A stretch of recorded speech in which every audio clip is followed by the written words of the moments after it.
Imagine a life where being poor is just a concept in the storybooks. Just like how we read about the dragons, the aliens, about Star Wars, or even about Cinderella, Snow White, Beauty and the Beast. Yes, a life where your success isn't just about today, tomorrow, but for a generation to come, for you and for your children.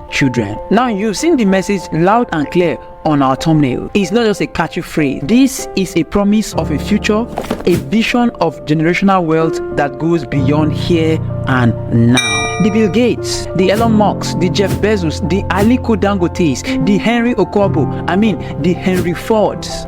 You see, when we talk about generational wealth, it's not just about riches. Right? It's not about money you have that you spend on cars, on house. We are thinking about something that goes far and deep beyond just having money to live a comfortable life. It's about creating a legacy that outlive us. It's about creating a future that outshines you and shines on for your children and their children and their children.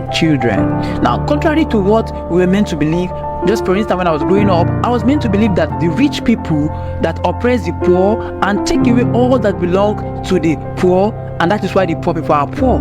So as a result of that, a lot of us grew up understanding that riches is just as a result of stroke of luck and the advantage that the rich ones take of the poor people. But today, I submit to you that generational wealth is not a stroke of luck, and it's not a privilege for the choosing few as well, but it is what legends like Henry Ford, Dale Carnegie, Jeff Bezos, Elon Musk, name them. But that is what they have done. They've been able to create something that is so valuable in the eyes of everybody that it outlive who they are today. So here are two promises I have for you in this particular video. The promise number one is I'm going to tell you and also show you how to create a generational wealth, just as what these great men have done, and what is the secret or what did they knew that makes them create such wealth. Then second promise in this video is that I'm going to walk you through step-by-step process on how you can create generational wealth for yourself and your children.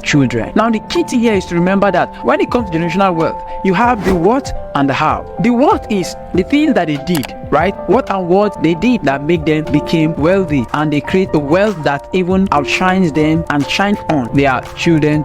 That is the what. The how is the tricky part, the challenging part. The how is the step-by-step approach, what they did, the challenges that came along, all the things that they were able to overcome, and how they passed through what they passed through to get to where they are today. And I'm breaking down both of them in this video. The first one is very simple, and I'm so sure that a lot of you are going to take the simplicity of the first step and not want to implement what I'm about to say, because you're going to see it's so simple, right? Like you'll be like, it's not possible. Why will it be so simple that what these guys are doing to amass generational wealth is this simple? But funny enough, it's simple, and so simple that all the poor people ignore it and they look for something harder to do to create wealth.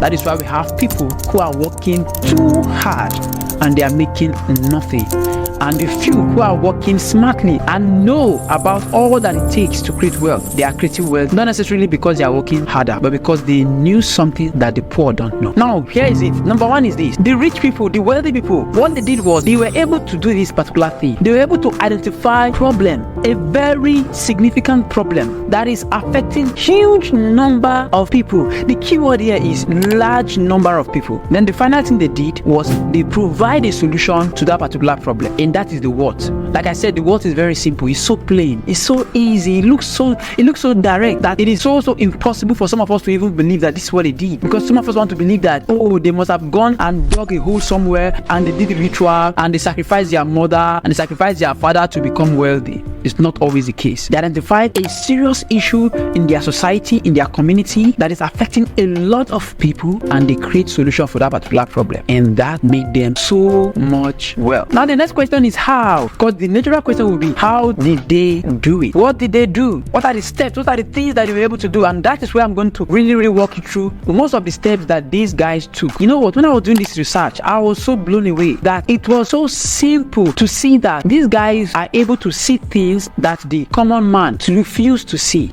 But at the end of the day, they solve this particular problem for the common man. So the moment these guys identified the problem that is affecting huge number of people, what they did was that they package that solution to that problem into something I'm going to tell you very soon, right? They package what they find as the solution to the problem that is affecting the masses. They were able to package it properly, and the perceived value was so great that everybody need that particular solution. And I would like to let you know that every one of us on earth, we are so unique and we have a particular problem that we are here to solve. See, what you don't understand is your trash is somebody else's treasure. Some of us, we have the skill to teach. You have the skill to pass your knowledge to someone else. Some of us, we know how to play the guitar. You know how to cook. All you need to do is to package what you have into a solution for people who are looking for it. The only thing you have to do after that is to make sure that the market you are serving is large enough to pay you so much money, and not just for now, but for tomorrow and for generation to come. So let's look at it here now. This is what Bill Gates did. Bill Gates was able to package a product called Windows and make it accessible to every laptop as an operating system. He packaged an operating system into laptops and computers around the world. Every system and laptop, most of them were operating on Microsoft OS, and they packaged this particular solution into what people need and to every house, to every home. Till today, we are still using Windows. A lot of us are still using Windows. Jeff Bezos did the same thing. He changed the online retail forever. Today, we are more comfortable buying things online, right? See, I don't know when last I went to the market. I'm more comfortable buying every single thing online in my comfort zone. I stay at home and I order and I get it delivered to me. Jeff Bezos discovered the secret that if not only book is going to be sold, can we just have people buy books? Not only books, buy every other thing. Let it be their lifestyle. And he changed the game for millions of us. He's serving millions of us, and that's how he's making his money. And it's not a mere wealth, it's a generational wealth that will go to his children. Steve Jobs did the same thing. How he revolutionized the music industry with iTunes and iPod, and he called it 1,000 songs in your hands. You know what that was at that time? To have 1,000 songs just in your hands with a click of a button. And iPod changed the game forever in the music industry. The same thing with iTunes. Now iPhone and MacBook is changing how we do things. It's even giving us a new identity. You know how many people are seeking for identity that portray them to be certain kind of people in certain way and have certain kind of lifestyle, and have people look at them from a different angle and different perspective. When you have the iPhone and the MacBook, it's like you belong to a different set of league, different set of class of people. And that is a huge problem, because a lot of people have issues with their identity.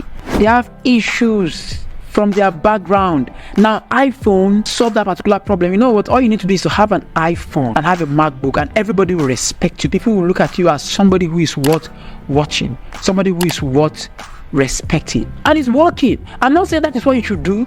I'm saying that is a problem for a lot of people, and that particular stuff solved a lot of problems. Even in the business world, you want to do business with somebody and the person is talking about $10 million or so, and when you look at the gadget he has, even the person is using a Nokia 3310 and his suit is not okay, and his laptop is just any laptop, and he's trying to present for you, and the laptop is going off and on, will you take that person seriously? But when the person open up his iPad and his latest iPhone to show you his presentation, everything is sleek, everything is brand new, you say, yes, this person has class. That is what Steve Jobs solved. What are you going to solve for the world? And the thing is, we all have something that we can use to solve a particular problem in this world. See, it is not even possible to be alive and not have a purpose that is unique to only you. The only thing is you don't know, right? You sit down with your purpose and you are looking for other people's purpose. Now, there's one thing that all these guys did. Henry Ford, Steve Jobs, all these guys, they did one thing. They packaged their solution into one word that I want you to take home with,